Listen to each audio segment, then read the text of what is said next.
Assalamualaikum warahmatullahi wabarakatuh. Di sini kami ingin mempresentasikan tentang selera estetis pasar global. Here are where our presentation begins. Sebelumnya, perkenalkan, nama saya Andina Dewi Rahmawati, nomor absen 2. Nama saya Lubna Jamila, nomor absen 22. Nama saya Anissa Nur Aini, nomor absen 4. Nama saya Kotur Nada Rahma, absen 30. Oke, langsung saja. Kerajinan pasar global.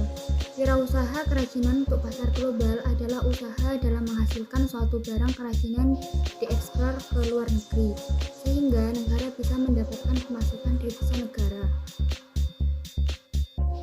Selera tentang keindahan adalah suatu bentuk kenikmatan yang tidak berakar dari jasmaninya individual yang padanya melekat kelemahan dan kelebihan masing-masing. Namun, ia berakar dalam sebuah pengakuan tentang suatu harmoni antara bentuk objek estetik dengan pemahaman rasional yang menurutkan ada pada semua makhluk rasional. Dalam menganalisis tentang selera mengenai keindahan ini, ia membaginya dalam 4 momen, yakni kualitas, kuantitas, relasi, dan modalitas. Berikut beberapa contoh produk kerajinan yang dapat menembus pasar global. Yang pertama yaitu hanging wall atau makrame. Kesan vintage yang ditampilkan dari dekorasi makrame terbukti tidak hilang ditelan zaman, seperti kerajinan makrame yang dipasang sebagai hiasan di bawah headboard tempat tidur. Warna putihnya seketika menciptakan kontras dan membaur dengan nuansa kamar tidur yang modern. Berikut di samping adalah contoh gambarnya. Yang kedua yaitu cermin cangkang kerang. Di daerah pesisir pantai Indonesia, banyak cangkang kerang yang tidak dibudidayakan, dan cangkang kerang juga memiliki motif atau tekstur yang beragam, sehingga kami yakin produk ini dapat menembus pasar global. Yang ketiga yaitu tas anyam plastik. Tas anyaman memiliki beberapa keunggulan, yaitu bahan yang mudah dijumpai, lebih awet, tahan air, dan masih banyak lagi. Dengan banyaknya keunggulan yang dimiliki, sehingga kami yakin produk ini dapat menembus pasar global. Di samping adalah contoh gambarnya.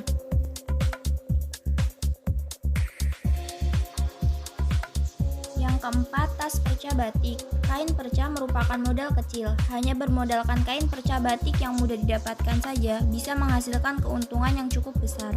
Dari potongan kain batik yang tidak berharga, bisa diciptakan kerajinan tas yang memiliki nilai ekonomi yang lebih tinggi. Selain itu, keunikan tas perca batik juga digemari banyak konsumen lokal maupun wisatawan daerah. Contoh gambarnya bisa dilihat di samping. Yang kelima, kerajinan batok kelapa. Batok kelapa yang dibuat kerajinan seperti tempat minum, tas, kotak tisu, dan lain-lain. Dengan sentuhan seni yang halus, batok kelapa tersebut akan kelihatan lebih cantik, lebih artistik, dan sangat menarik. Dengan membentuk batok menjadi karakter kartun atau sebuah hewan, maka kerajinan ini akan diminati bukan hanya kalangan dewasa, tapi juga kalangan remaja dan anak-anak. Contoh gambarnya bisa dilihat di samping.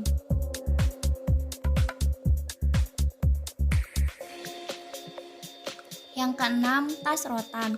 Tas rotan memiliki estetika dan seninya, banyak diminati. Dulu tas ini hanya seperti anjat atau tas anyaman rotan berbentuk bulat, dengan macam-macam model, sehingga tas rotan dibuat dengan bentuk yang lebih modern dan diberi ukiran khas daerah dan mengikuti tren pasar. Contoh gambarnya bisa dilihat di samping. Nomor 7. Ukiran kayu. Ukiran kayu memiliki beberapa ciri khas yang terletak pada kerumitan bentuk, motif, dan desainnya. Ukiran kayu cenderung lebih kuat dan tahan lama. Dengan banyaknya keunggulan yang dimiliki, sehingga produk ini dapat menembus pasar global. Gambarnya bisa dilihat di samping. Nomor 8. Pot botol bekas. Botol bekas bisa dikreasikan menjadi pot untuk tanaman berukuran kecil. Untuk membuatnya juga tidak butuh modal banyak. Desain pot bisa dibuat berbagai bentuk, misalnya kepala hewan, karakter kartun, dan sebagainya. Selain dapat mengurangi sampah, botol bekas juga dapat dijadikan sebagai media penghijauan di sekitar lingkungan. Contohnya bisa dilihat di samping. Nomor 10. Gantungan tepung maizena. Gantungan dari tepung maizena memiliki bahan baku yang murah, bisa dibentuk seperti karakter-karakter yang ngetren mengikuti zaman, awet, dan masih banyak lagi, sehingga kerajinan ini dapat menembus pasar global. Contohnya bisa dilihat di samping. Oke, sekian presentasi dari kami. Terima kasih. Wassalamualaikum warahmatullahi wabarakatuh.